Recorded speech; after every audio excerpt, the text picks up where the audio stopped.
Special Forces men set out to be the best. You had to be a triple volunteer. You had to volunteer for the Army, no draftees.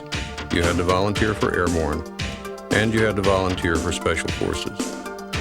Then you had to undergo a withering selection process which eliminated 60% of the volunteers. This is the MACV Recondo School set up at General Westmoreland's order to show other U.S. units the secrets of Special Forces reconnaissance. Physical standards were high and only the rugged need apply. Working with Special Forces guys was a little different from working with regular soldiers. Every man was highly motivated. With those guys, you didn't have to lead in the traditional sense, but you did have to set an example. If you give your all, Special Forces men will follow you anywhere. If you don't, they'll run right over your back and do the job without you. Other techniques taught Special Forces troops are fast ways to get down a mountain, like the rappel, or training with all weapons, sometimes even the 3.5-inch rocket launcher or the 105mm howitzer. The 4.2-inch mortar is a standard feature at Special Forces camps. The helicopter is the reconnaissance team's primary means of infiltration. It's important to understand what it can do. This guy is Ken Kelch. He had already run several reconnaissance missions when he volunteered for this school. Army helicopter crews in Vietnam were reputed to be long on guts, and these were some of the most skilled and bravest in country. Here's the beginning of training on boarding a helicopter by climbing a rope ladder. It seems like it should be easy, but with 75 pounds of gear on your back, the ladder wants to push out from under your feet. And you have to pull more than push. There's no way to get over the rim of the door by yourself.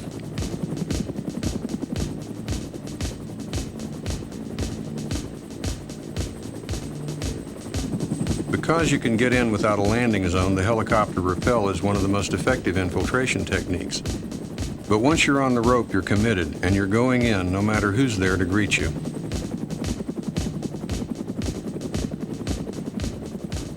This gadget is called a stabo rig, developed in Vietnam by Special Forces reconnaissance projects to get teams out under fire, straight up through triple canopy jungle. In combat, there are usually 3 gunships orbiting around the extraction choppers, 2 extraction choppers per team. The team signaled with a mirror or a flare, and the extraction chopper eased in over them and dropped the ropes through the jungle. In training, the stabo rig was one of the great carnival rides, and in action it was a great relief to get in one. You knew, even if you got hit on the way out, at least your body would get home. But it was dangerous. You were a moving target and hard to hit, but you were also fully exposed. And the air crews had to be very talented because they had to do a difficult maneuver, frequently under fire.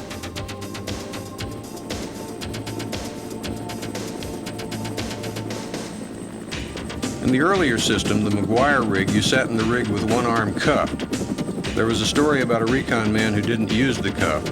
His team was in contact when they got in the rig, and he was firing an M79 grenade launcher. He got hit about 300 feet up and fell out of the rig, but he nailed the machine gun that got him on the way down. That was the problem the stabo rig was designed to eliminate. It left both hands free to fight.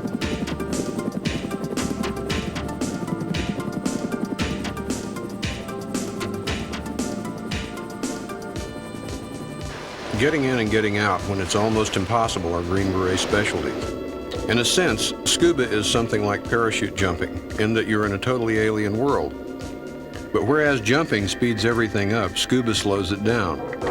In the daylight, it's very colorful down there, with coral and fish, very beautiful. It's also dangerous, and you have to be well trained and keep your head together.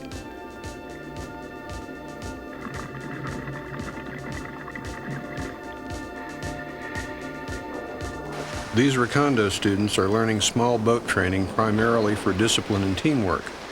This type of small boat operation is usually performed at night off a submarine to land small units of raiders. On a jump, your throat gets dry and you breathe in great compulsive swallows.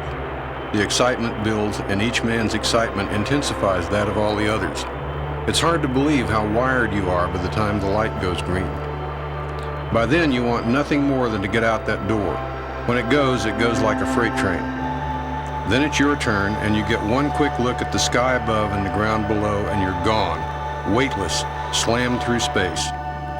Your chute opens and it's just beautiful, unless it malfunctions, in which case you have to fix it. It's easy to do, but you have 9 seconds to do it perfectly or you die.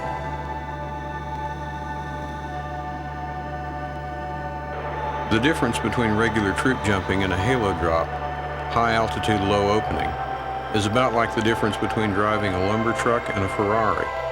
You free fall for as long as 4 minutes, but your time sense is speeded up so that it might as well be 40. It's something out of time. With this technique, a small team can get out miles from an international border and fly their own bodies across it at night, undetected by radar, and land together ready to fight, totally undetected. This way of walking was used by recon teams in thick jungle, many times with enemy all around. Any sudden movement or noise could cause instant death. Recon teams train together on immediate action drills. When contact is made, this immediate action drill can hopefully give the team enough time to get to where they can be pulled out by stabo rig.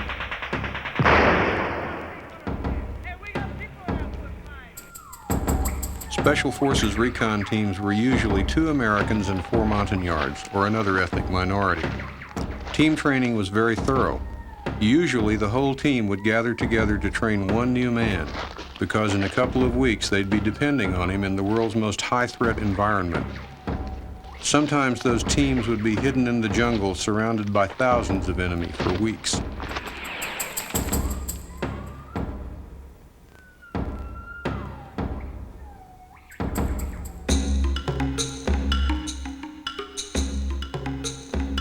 Everybody loved the Montagnards, me included. People tend to forget how timid they were when we first arrived in country. Truly a gentle people. There were over 30 Montagnard tribes, each with its own language. We trained them to defend their villages, and their men became our most effective soldiers. They were probably our biggest success story in Vietnam. Vietnamese, both North and South, were strongly prejudiced against them, and it may be that what we taught them has caused the survival of their culture. We were really lucky that Protestant missionaries had trained some of them to speak English, because there wasn't time to learn those 30 languages. The missionaries were devoted to the Montagnards, and the love that flowed between them was a wonderful thing to see. We repaid the favor by building more schools. Getting along with the locals is really the key to success in revolutionary warfare, for either the insurgent or the counterinsurgent. If you get along with the locals, then you have information, and without that, you're trying to fight a war blind with one hand tied behind your back.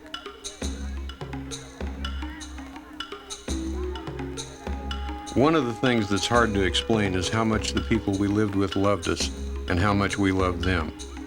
We were like the Magnificent Seven in the movie, the hardened professionals who came in to show the villagers how to defend themselves against bandits. Special Forces medics became highly proficient in treating tropical diseases. We dealt with yaws, leprosy, tuberculosis, diseases American doctors seldom if ever see. At my camp, Bun Binh, our medics treated 8,649 cases, trained 12 village health workers and 20 strike force medics. In one village, we showed them what soap was and how to use it. We also collaborated with USAID and Christian missionaries to build a leper colony.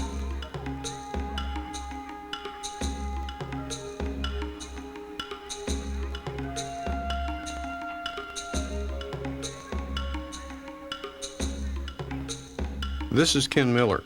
To his right is his adopted son, Ne Pin. On the left is my friend Philippe Drouin, the best jungle fighter I ever knew. Special Forces grew out of guerrilla training teams of the Office of Strategic Services of World War II, which later became the CIA. In 1960, President Kennedy decided that the United States needed a force to fight guerrillas and was informed that there was one already in being. He became the patron of Special Forces. In time, this organization grew to 7 active duty groups of about 1,000 men each. Special Forces first went into Vietnam in 1957 in a small way. In the early 60s, we started training Vietnamese Special Forces, and in 1962, the main outlines of our program started to emerge.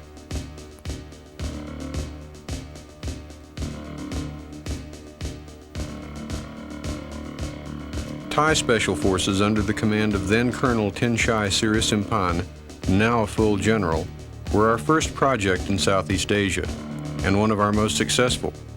General Tinchai, as a captain, founded Thai Special Forces after completing airborne, ranger, and special forces training in the United States.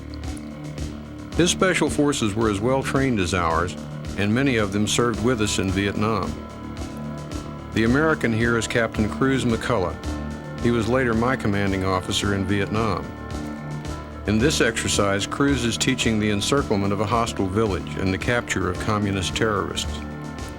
The Thais were able to profit from our help and defeat the insurgency that threatened their kingdom. Today, Thailand is one of the most prosperous countries in Southeast Asia. The encirclement technique needs well-trained troops, and the Thais used it to great effect.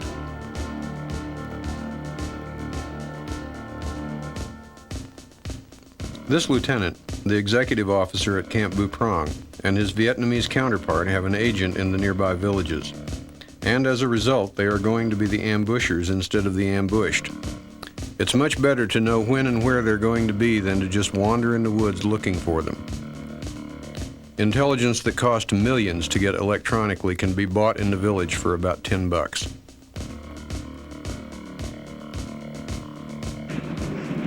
Strategic intelligence became a new mission in 1964 when the reconnaissance projects began with Project Delta. About 12 teams of maybe 2 or 3 Americans and 4 or 5 Vietnamese.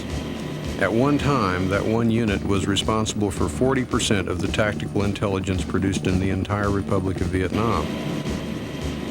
So 2 more reconnaissance projects, Sigma and Omega, were formed to operate under the 5th Special Forces Group, and there were several others under the MACV Studies and Observation Group. And the MACV Recondo School was formed to train the U.S. conventional units in SF recon techniques. Reaction forces responded to this intelligence with a heliborne assault into enemy territory. An operation like this is extremely hairy because you're never sure what will meet you on the ground. Charlie wasn't stupid, and he had been known to stake out likely landing zones with as much as a battalion.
On the ground it was hot, and we covered many kilometers.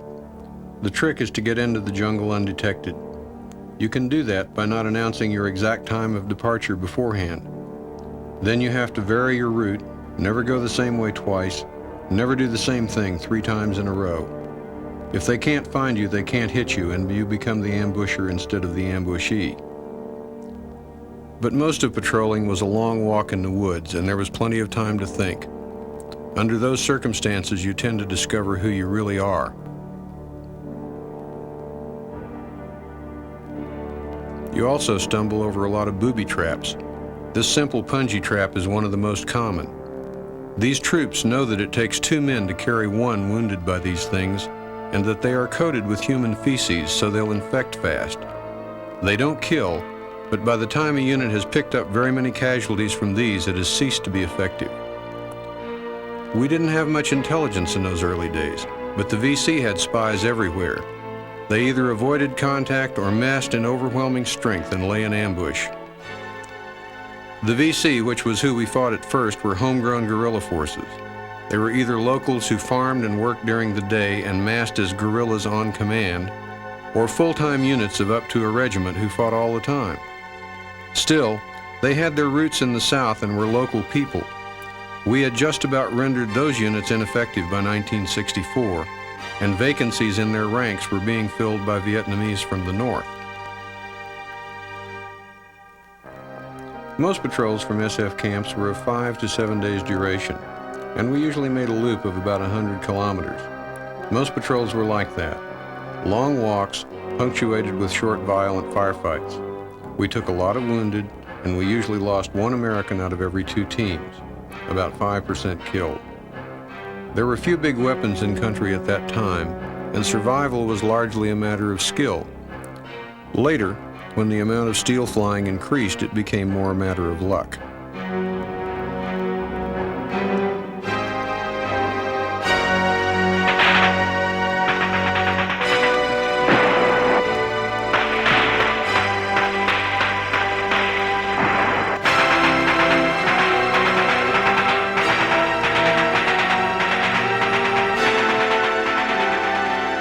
After the firefight, it's time to collect the weapons and the prisoners.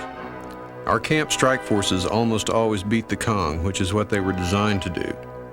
They were a militia, trained to fight against communist guerrillas on their own territory. Forces like that aren't designed to take on regular forces like the North Vietnamese Army.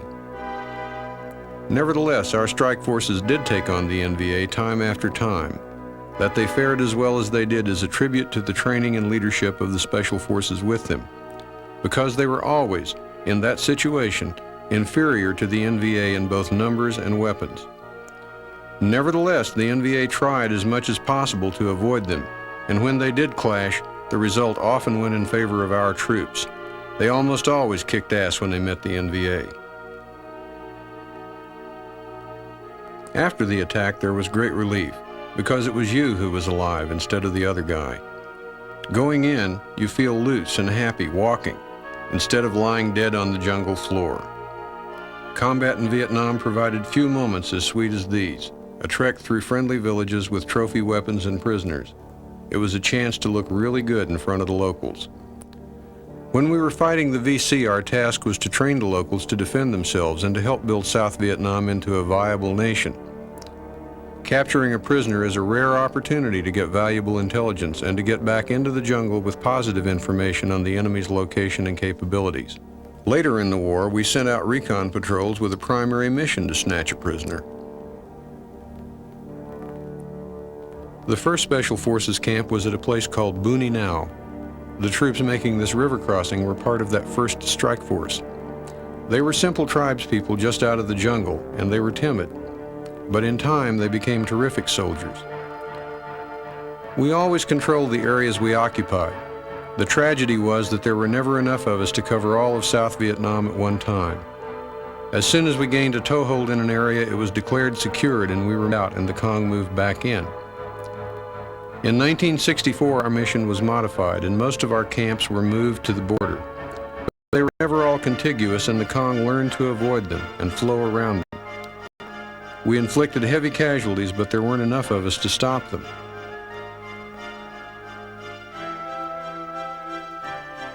Early in the war, we burned a lot of rice hooches. The idea was to deny food to the Viet Cong. It also deprived the villagers of rice as well. The theory was that the villagers would come into our protected villages and we would provide them with rice, but starve out the Cong. With the Montagnards, the problem was that few of them would leave their ancestral lands. So we stopped burning huts and made friends with them in place, treated their sick, and used them as an intelligence source. The amazing thing was that they didn't resent our earlier practices. The Cong had done far worse things. "We know the ways of soldiers at war," said one old chief. With information from the villages, we hit the trail again. Meanwhile, of course, Northern Viet Minh units were being organized into the North Vietnamese Army, which entered South Vietnam in 1965. As the NVA arrived, more and more SF assets were switched to provide strategic and tactical reconnaissance and special raiding parties. In the NVA and VC, as in most armies, quality varied widely from unit to unit, from very bad to very good. Where they had it all over the South Vietnamese was in their leadership. By 1965, the war had become much more sophisticated. The North Vietnamese Army came south with a new family of Soviet and Chinese weapons, and the Americans had developed the most potent weapon of the war, air power.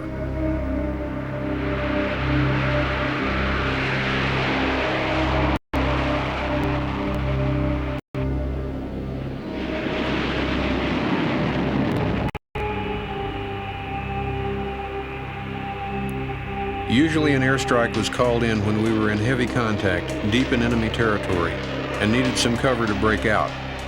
The fighters would pin them down so we could get moving and then lay a curtain of fire between us and them until we could get some choppers in and leave. If the fighting was so close it was impossible to call in an airstrike, or the weather was too bad, then you had to fight your way out on your own, and casualties were double or triple. Air power saved a lot of lives.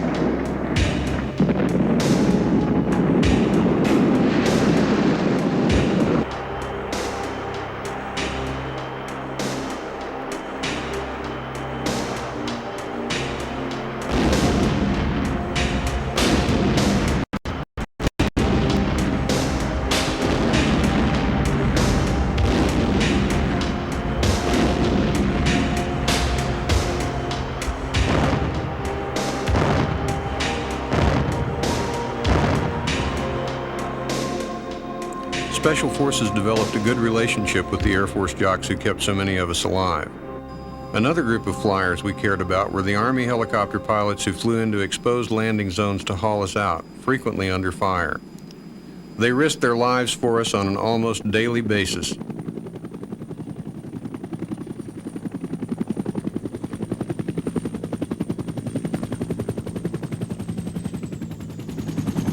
This is a pretty relaxed extraction. When you barrel out under fire, the sense of relief is a tangible thing, a feeling that you have gotten away with it again.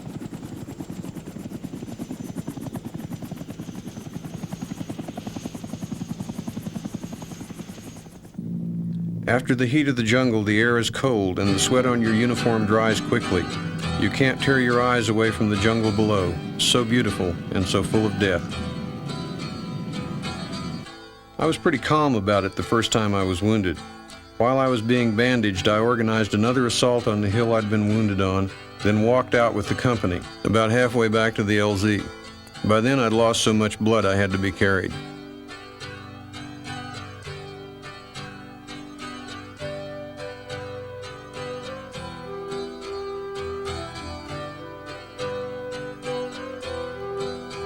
This is my friend Larry Dring, who had 5 tours in Vietnam and 5 Purple Hearts. This man died in his arms when he got the last one. He lost all these men he'd fought with for 5 years.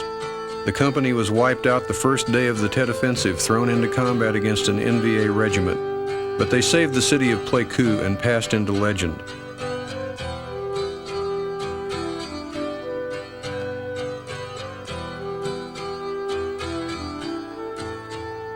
This is A424, Cruz McCullough's team.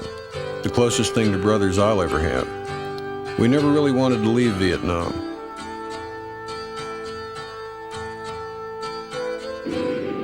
Special Forces fought in Vietnam from the first to the last for 16 years, and we lost about 4,000 guys.